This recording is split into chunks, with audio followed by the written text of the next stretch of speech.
Do you ever hear those epic solos where the guitarist plays two notes at once?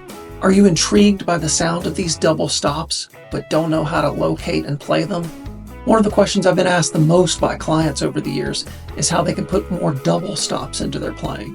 Today I'm going to show you 7 great sounding and simple double stops that are located within the 2 landmark shapes of the pentatonic scale and their diagonal extensions. You will be able to use these exact same double stops for both major keys and minor keys. I'll also show you the Hendrix approach to double stops within the pentatonic scale that will give you 6 more double stops with one simple move. You can grab the free double stop PDF and the backing track that I'll be using today in the description below. First off, what is a double stop? So a double stop is a slang term that guitarists use to describe when they're playing 2 notes at the same time. Think of it like a mini chord, just 2 notes stopped together. They're simple, powerful, and used by every pro you can think of. Today we'll use the A minor and C major landmark pentatonic shapes, specifically shape number 1 at the 5th fret and shape number 4 at the 12th fret. So first let's look at shape number 1 at the 5th fret. My index finger is on the note A, and my pinky is on the note C.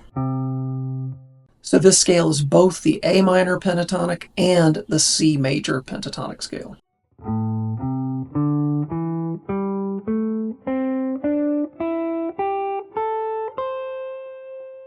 This concept of relative major and minor is very useful as it lets us use the same vocabulary for both keys. Double stop number 1.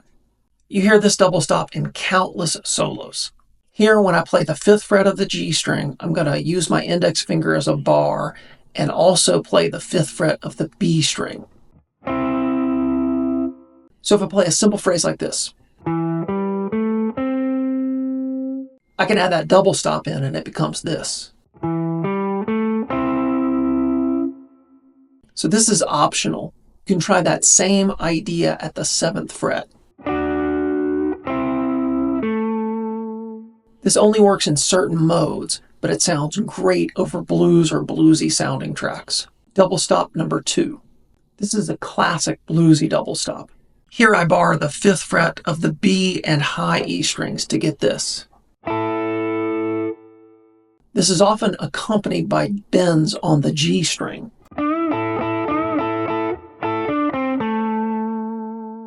Double stop number 3.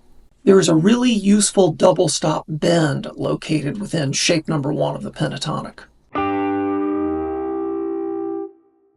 So here I'm bending the 7th fret of the G string while holding the B string at the 8th fret stationary. I'm not bending the B string, only the G string. These 2 notes rub together in a really satisfying way. That does not sound good. These 2 notes ring together in a really satisfying way. You can also pick these 2 notes separately and have them ring together. So you should utilize all 3 types of string bend with this double stop. The bend and release, where you hear the pitch go up and back down.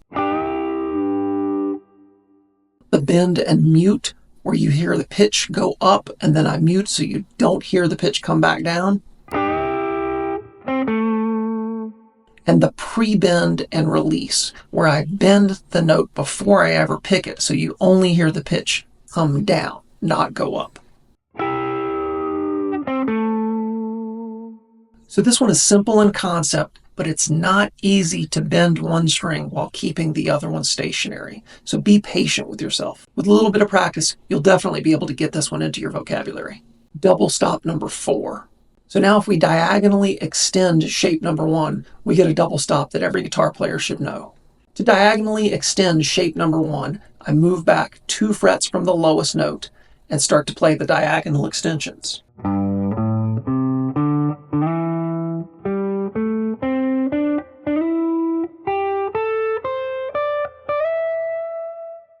So this double stop happens when I slide on the G string from the 7th fret to the 9th fret. And then I grab the 8th fret on the B string and let these 2 notes ring together. I can either pick them at the same time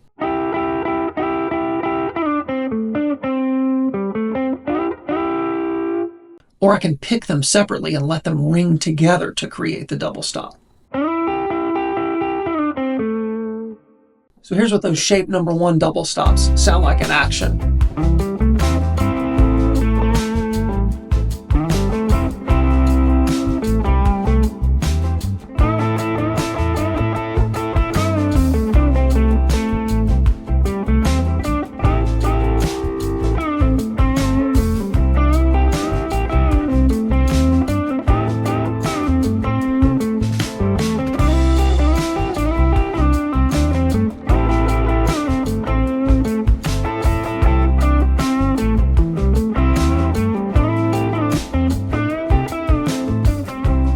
Shape number 4 also contains some great sounding double stops. Shape number 4 has its root notes on the A string. So for the key of A minor or C major, I locate this shape at the 12th fret. My index finger is on the note A. My pinky is on the note C. So once again, this scale is both the A minor pentatonic and the C major pentatonic.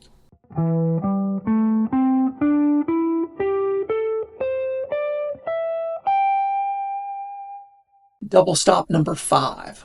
The most useful double stop in shape number 4, and one that I personally use all the time, is this little shape up here where I'm playing the 12th fret on the high E string and the 13th fret on the B string together.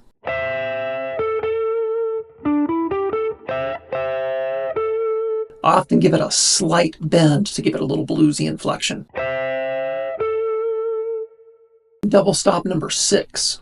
So shape number 4 also has a great double stop bend. I can bend the 15th fret of the B string while holding and not bending the 15th fret of the high E string. This is essentially the same bend that we did for shape number 1, but 1 octave higher. And again, I can pick the notes together at the same time, or individually pick the notes and let them ring together.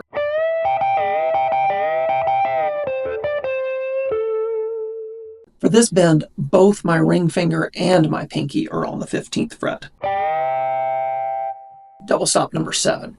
So the diagonal extensions of shape number 4 give us one more great double stop. To diagonally extend shape number 4, I move back 2 frets from the lowest note, go across 3 strings,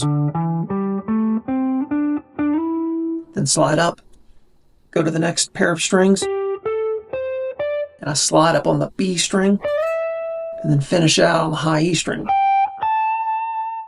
And the double stop on these extensions happen right at that slide, where I'm sliding from the 15th fret to the 17th fret on the B string, and grabbing the 15th fret of the high E string.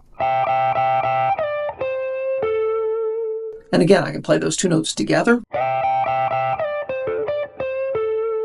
or individually pick them.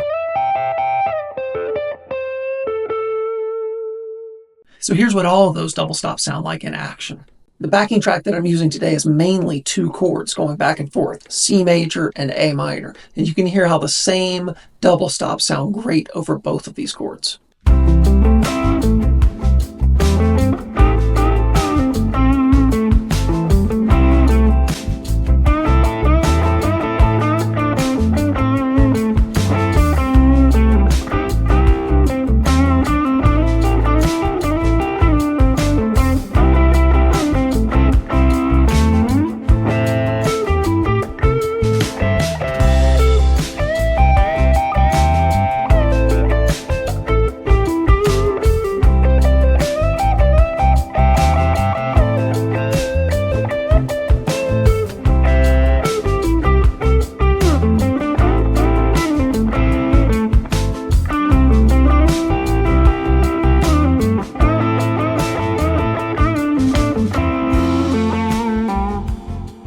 The Hendrix approach to double stops. So now I want to show you a trick that Jimi Hendrix and countless others who've been influenced by him have used to create double stops within the pentatonic scale using one simple move. So if we go back to shape number 1, let's look at all of the places on the scale where the space between the 2 scale tones is 2 frets. So we are talking about the G string, the D string, and the A string.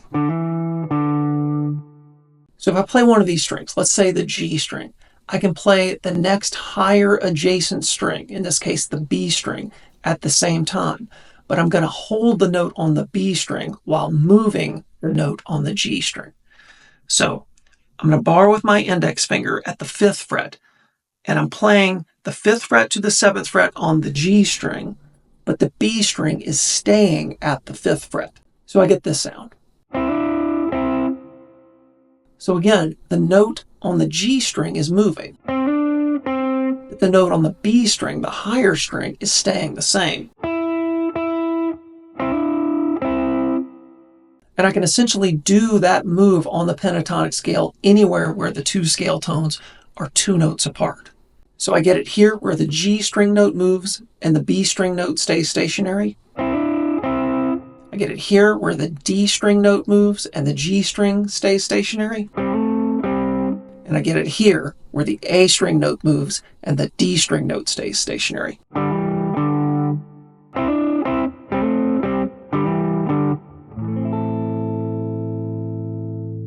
Technically, you could do this even when the notes are 3 frets apart, but the pros almost always use the 2 fret interval and not the 3 fret interval. So I can take the same concept and apply it to shape number 4. The one difference here is I have to pay special attention to the B string because it's shifted up 1 fret to the 13th fret. So I can play the B string while holding the high E string stationary. Now as a note, that one's a little tricky and I don't use that one as much as these others. For the next one, the movement is on the G string and the B string stays stationary. But note, the B string is at the 13th fret, so I'm playing that note with my middle finger and keeping that note stationary, and I'm playing the 12 to 14 on the G string while holding that 13th fret stationary. And then we have the movement on the D string where the G string stays stationary. So altogether, here's what those Hendrix-inspired double stops sound like to a backing track.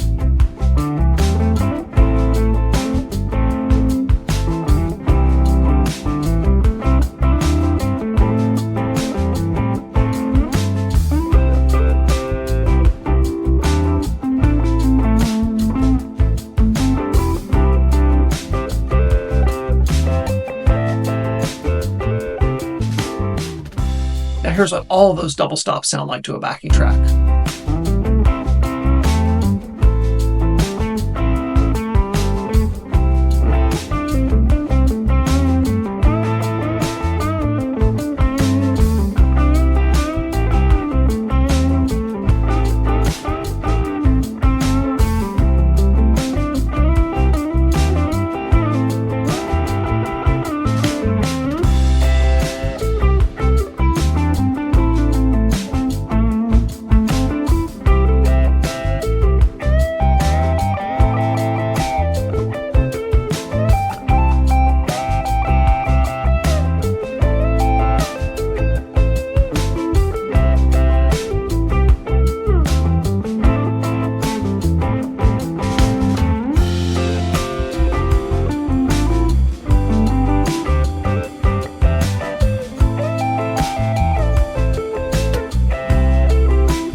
So you can see how useful these double stops are, and they're very easy to find within the pentatonic scale.